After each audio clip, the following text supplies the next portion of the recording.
Welcome back. This session covers congestion control algorithms.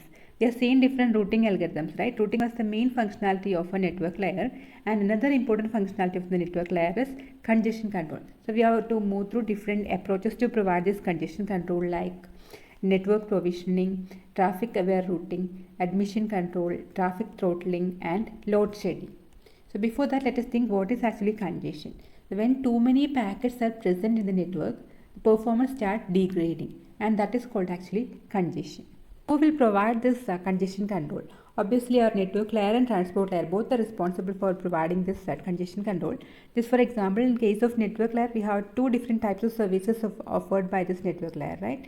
One was connectionless service, and the corresponding subnet was called datagram subnet, and the second one was connection oriented service, and the corresponding subnet was called this virtual circuit subnet, right? So in the case of connectionless service, different packets may follow different routes, right? From the same source destination pair, different packets may follow different routes. So it will be difficult to provide a congestion control in case of connectionless service, whereas in a virtual circuit subnet, some sort of congestion control can be provided. So if the subnet is connectionless, in that case, the congestion control should be left to the transport layer.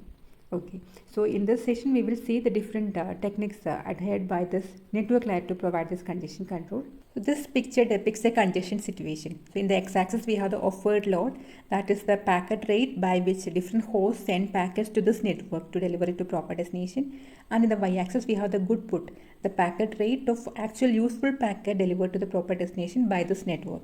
So why it is good put actually? Because different types of packets will be there over the network, right? It can be duplicates and all will be there, among which the actual useful packet should be delivered to the proper destination. So that rate of that will be provided as the y-axis here. That is called the good put. You can see here that when the number of packets sent by different hosts is within the carrying capacity of the network, then the data delivered will be proportional to the data sent, right? And ideally it will goes like this. Okay, maximum capacity also, the data sent all will be delivered properly to the corresponding destinations. That is not the case actually. You can see here when the number of packets sent is almost reaching the network capacity, what happens? Some bursty traffic and all will create some issues, like it may fill up the buffer space of different routers.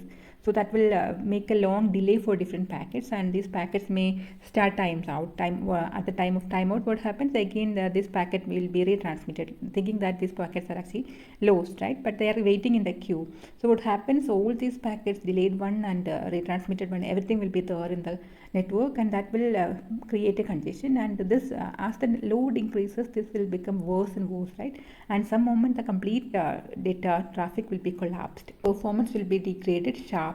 Why this congestion happens? Actually, a lot of reasons are there. One among those is insufficient memory in routers. Just for example, if all of a sudden a stream of packets begin arriving on 3 or 4 input lines of a router, and all those need the same output line. You think about such a situation. What happens? A long queue will build up, right? And if there is insufficient memory to hold all of them, packets start losing, right? As a solution to this, adding more memory can be used. But more memory or infinite amount of memory won't help to reduce the congestion. Instead, it will worsen the congestion. How? Because the time the packets get into the front of the queue, they have already timed out, because there's a long queue, right?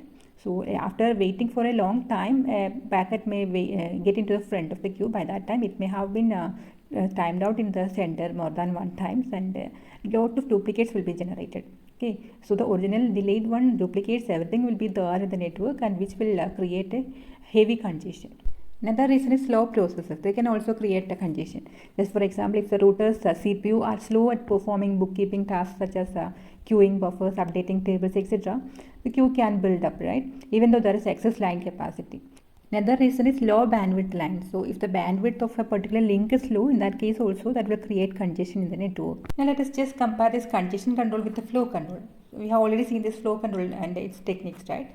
The congestion control is actually making sure that the entire subnet is able to carry the offered traffic.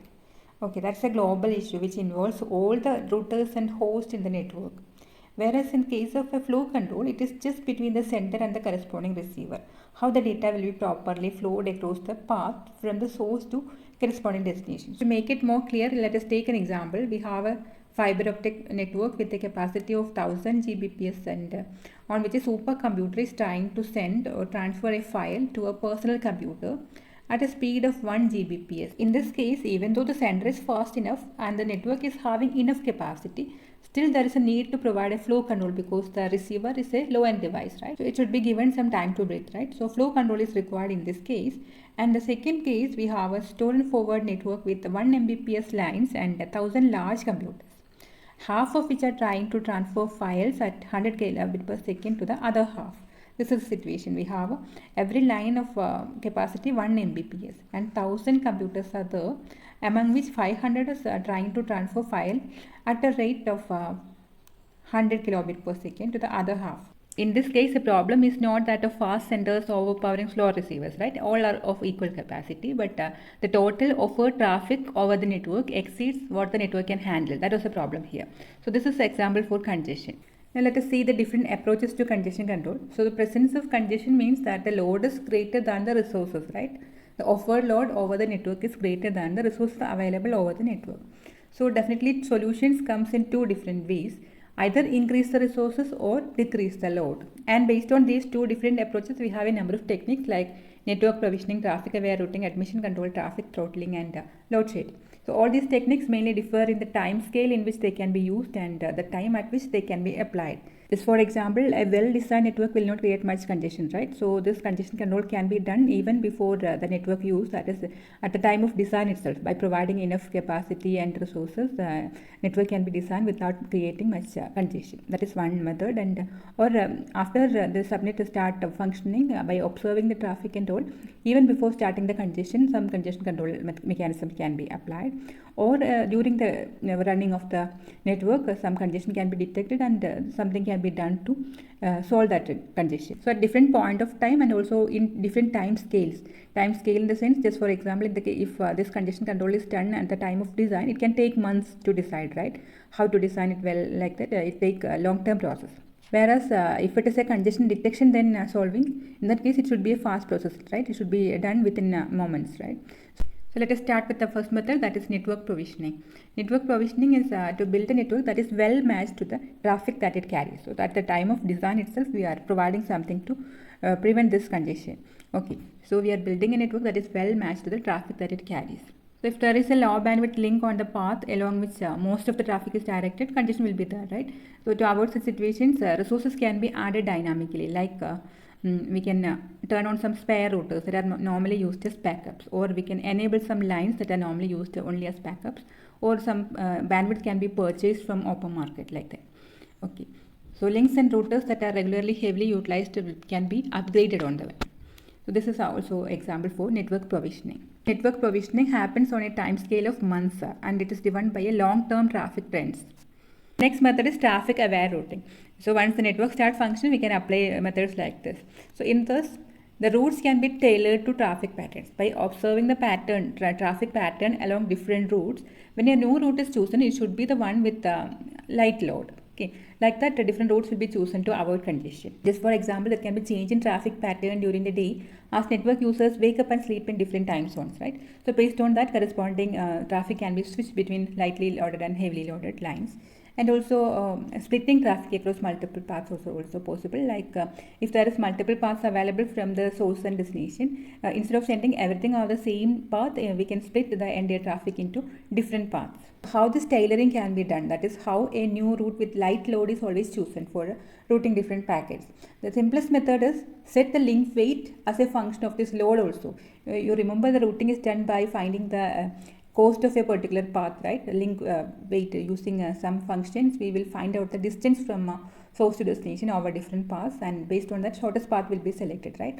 Usually we will consider the factors like the bandwidth of the corresponding link or propagation delay over the network, right? When we compute the weight of a link as a function of this link bandwidth and propagation delay, actually this link bandwidth and propagation delay are fixed factors, right? They won't change based on the current traffic.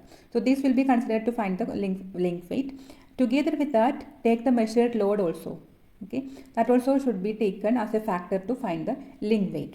Some factors like average queuing delay, how long a particular packet have to wait in the queue to get transmitted. That is a reflection of the load over that corresponding link. So that also should be considered while computing the weight function of a link. And this kind of traffic aware routing was used in internet also. We have seen this example, right? We have a network with two different parts, one in the west and one in the east. And these two parts are connected using two different links, CF and EI. Suppose initially all the traffic from east to west is through this link, CF. Okay, so if you are using the current traffic also to find the cost of a particular link, next time EI will be more attractive, right? So every router will update their routing table to reflect that EI is the best path from east to west. What happens? Every traffic will be rerouted to this particular link. So this will be definitely highly loaded, right? Next time when we compute the routes, this will be the attractive one. Like that, the routing oscillations will be done. So always the routing tables will be updated with the new path. As a result, the routing tables may oscillate widely, which will lead to erratic routing, and it will create many potential problems. So different solutions are there for addressing this routing oscillations, and one among that is multipath routing. If there is multiple route between the source and destination, this traffic can be spread across different paths. Okay, that is called multipath. So this entire traffic from east to west can be shared among both these links, CF and EI. That is one method. And the remaining congestion control techniques we will see in the forthcoming sessions. Thank you.